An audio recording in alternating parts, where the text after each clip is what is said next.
আলাইকুম। আজকে আমরা চতুর্থ শ্রেণীর বিজ্ঞান বইয়ের অধ্যায় ৩ দুর্ঘটনা ও প্রাথমিক চিকিৎসা এই অধ্যায়ের অনুশীলনীর প্রশ্নগুলো নিয়ে আলোচনা করব। আজকের এই ক্লাসের মাধ্যমে আমরা এখানে তৃতীয় অধ্যায়ের যে অনুশীলনীর ১, ২ এবং ৩ ও ৪ নম্বর প্রশ্ন রয়েছে সেগুলোর উত্তর নিয়ে আলোচনা করব। তো তার আগে বলে রাখি, যারা এখনও আমার চ্যানেলটি সাবস্ক্রাইব করেনি তারা সাবস্ক্রাইব করে নেবে, কারণ তোমাদের প্রত্যেকটি সাবজেক্টের সমাধান আমার এই চ্যানেলে পেয়ে যাবে। তার জন্য তোমরা নিশ্চয়ই চ্যানেলটি সাবস্ক্রাইব করে রাখবে। তো এখন আমরা চতুর্থ শ্রেণীর বিজ্ঞান বইয়ের অধ্যায় ৩-এর যে এখানে অনুশীলনের প্রশ্নগুলো রয়েছে সেগুলো নিয়ে আলোচনা করব। প্রথমেই আমরা দেখতে পাচ্ছি যে আমাদেরকে ১ নম্বরে একটি কাজ দিয়েছে, সেটা হচ্ছে শূন্যস্থান পূরণ করি। এখানে আমাদেরকে ক থেকে উম পর্যন্ত 5টি শূন্যস্থান দিয়েছে। এই শূন্যস্থানগুলো আমাদেরকে খুব সুন্দরভাবে উপরে যে অধ্যায়টি রয়েছে সেই অধ্যায়ের তথ্যগুলো তোমরা পড়বে। তথ্যগুলো পড়লে কিন্তু এখানে এই শূন্যস্থানে কী কী বসবে সেটা সম্পর্কে তোমাদের একটা ধারণা হবে। তো দেখি ক নম্বরটি, দুর্ঘটনা মুক্ত থাকতে ড্যাশ জরুরি। তো এখানে আমরা দিতে পারি হচ্ছে সতর্কতা। দুর্ঘটনা মুক্ত থাকতে সতর্কতা জরুরি, এখানে আমরা দেব সতর্কতা।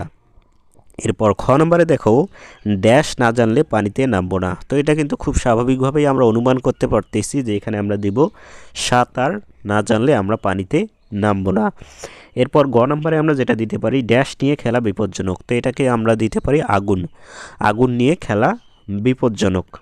এরপর দেখো ঘ নম্বর, দুর্ঘটনা কবলিত ব্যক্তিকে ড্যাশ রাখতে হবে। এখানে আমরা যেটা দিতে পারি সেটা হচ্ছে, উপরে যদি আমরা অধ্যায়টি পড়ি তাহলে দেখব যে এক জায়গায় দেয়া আছে যে দুর্ঘটনা কবলিত ব্যক্তিকে স্থির রাখতে হবে। এখানে আমরা দেব স্থির। এবং আমরা নম্বর যেটা দেব সেটা হচ্ছে প্রাথমিক চিকিৎসা ড্যাশ সম্ভাবনা কমায়। এটাতে আমরা দিতে পারি জীবনহানির সম্ভাবনা কমায়। প্রাথমিক চিকিৎসা জীবনহানির সম্ভাবনা কমায়। তো আমরা দেখলাম শূন্যস্থান পূরণ করি ১ নম্বর। তোমরা বুঝতে পারতেছো কিনা সেটা একটি লাইক দিয়ে আমাকে জানিয়ে দাও। আজকের ক্লাসটি থেকে তোমরা যদি উপকৃত হয়ে থাকো বা ক্লাসটি যদি তোমাদের ভালো লাগে তাহলে তোমরা এই ক্লাসটি তোমাদের বন্ধুদের কাছে শেয়ার করতে ভুলবে না। এখন আমরা এখানে অনুশীলনীর যে ২ নম্বর প্রশ্ন রয়েছে এখানে বলা হয়েছে যে সঠিক উত্তরে টিক চিহ্ন দেই। দেখো এখানে এমসিকিউ বা নৈর্ব্যক্তিক প্রশ্ন দিয়েছে, একটি করে প্রশ্ন দিয়েছে এবং সেটার সম্ভাব্য 4টি উত্তর দিয়েছে। যেটা আমাদের কাছে সঠিক মনে হবে সেটা আমরা কি দেব, টিক চিহ্ন দেব। দেখো ১ নম্বর যে সঠিক উত্তরে টিক চিহ্ন দেই সেটার ১ নম্বর প্রশ্নটি হচ্ছে, কোনটি দুর্ঘটনাজনিত ক্ষতি নয়?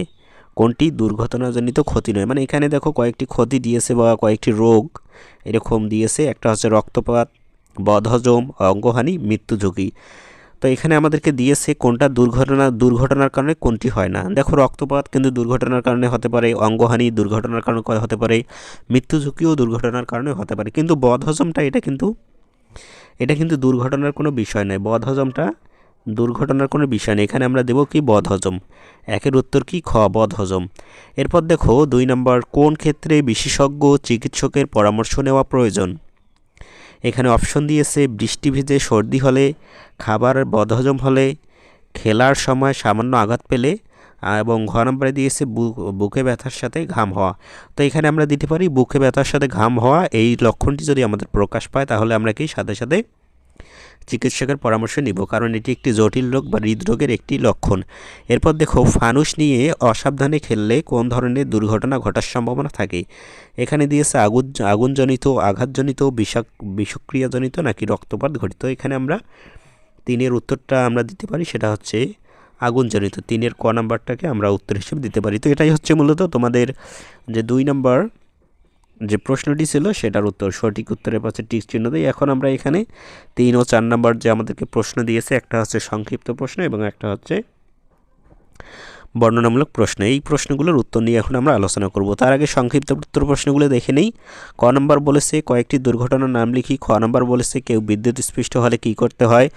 গ নম্বরে বলেছে প্রাথমিক চিকিৎসা বলতে কী বোঝায়। এগুলোর উত্তর নিয়ে আমরা আলোচনা করব। তার আগে আমরা ৪ নম্বর বর্ণনামূলক উত্তর প্রশ্নগুলো একটু দেখি। প্রাথমিক চিকিৎসার সাধারণ নিয়মগুলো কী কী?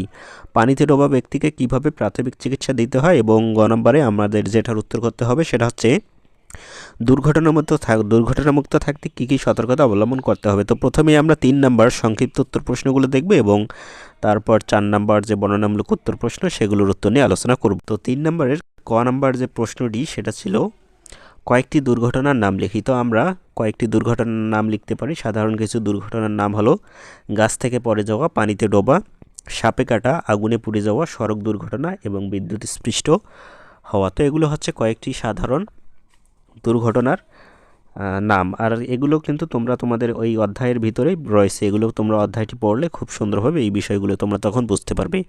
খ নম্বর প্রশ্নটি হচ্ছে কেউ বিদ্যুৎ স্পৃষ্ট হলে কি করতে হবে? তো এটার উত্তর হিসেবে আমরা দিতে পারি প্রথমে মেন সুইচ বন্ধ করে বা প্লাগ খুলে বিদ্যুতের উৎস থেকে তাকে বিচ্ছিন্ন করতে হবে। কাজটির জন্য শুকনো কাঠ বা বাঁশ ব্যবহার করতে হবে এবং কোনোভাবেই সরাসরি শরীরে হাত দেওয়া যাবে না। এটা হচ্ছে কত নম্বর উত্তর? এটা হচ্ছে তোমাদের খ নম্বর যে সংক্ষিপ্ত উত্তর প্রশ্নের উত্তর সেটা। এখন আমরা গ নম্বর প্রশ্নটি হচ্ছে প্রাথমিক চিকিৎসা বলতে কী বোঝায়? তো এটার উত্তর হিসেবে আমরা দেব ডাক্তার আসার আগে বা হাসপাতালে নেওয়ার আগে আহত ব্যক্তিকে দ্রুত যে সাময়িক সেবা দেওয়া হয় তাকেই প্রাথমিক চিকিৎসা বলে। এখন আমরা বর্ণনামূলক প্রশ্নের উত্তর 4 নম্বর যে আমাদেরকে বর্ণনামূলক প্রশ্ন দিয়েছিল সেগুলো নিয়ে আমরা আলোচনা করব।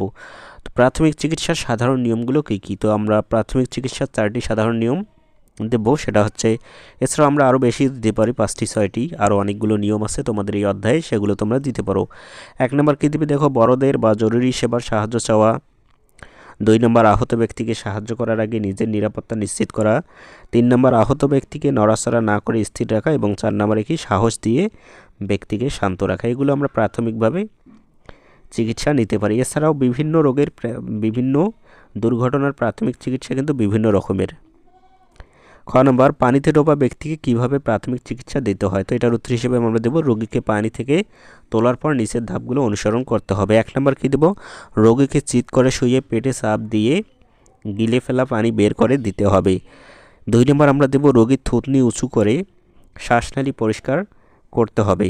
এরপর আমরা 3 নম্বরে যেটা দেব, প্রয়োজন হলে মুখ লাগিয়ে কৃত্রিমভাবে শ্বাস দেওয়ার চেষ্টা করতে হবে। তো এগুলো হচ্ছে পানিতে ডোবা ব্যক্তির প্রাথমিক চিকিৎসা। এরপরে দেখো গ নাম্বার একটি প্রশ্ন দিয়েছে, সেটা হচ্ছে দুর্ঘটনামুক্ত থাকতে কী কী সতর্কতা অবলম্বন করতে হবে? তো আমরা দুর্ঘটনামুক্ত থাকতে যেসব সতর্কতা অবলম্বন করব সেগুলো হলো রাস্তা পারাপারের সময় ডান বামে দেখে ও জেব্রা ক্রসিং ব্যবহার করা, সাঁতার না জানলে পুকুর বা নদীতে একা না নামা, ভেজা হাতে বৈদ্যুতিক তার বা সুইচ স্পর্শ না করা, এরপর ছুরি বা কাঁচি ধারালো বস্তু ব্যবহারের সময় বড়দের সাহায্য করা। তো এগুলো হচ্ছে কি, যে দুর্ঘটনামুক্ত যদি আমরা থাকতে না চাই, আমরা দুর্ঘটনা এড়াতে চাইলে এই বিষয়গুলো আমরা অবলম্বন করব। তো আজকের ক্লাসের মাধ্যমে আমরা অধ্যায় 3-এর যে অনুশীলনীর প্রশ্নগুলো ছিল সেগুলো সবগুলো আলোচনা করার চেষ্টা করলাম।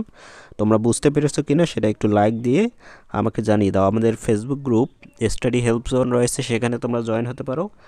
আর পরবর্তী ক্লাসে আমরা অধ্যায় 4 নিয়ে আলোচনা করব, তার জন্য তোমরা অবশ্যই চ্যানেলটি সাবস্ক্রাইব করে রাখবে। ধন্যবাদ আজকের ক্লাসটি করার জন্য।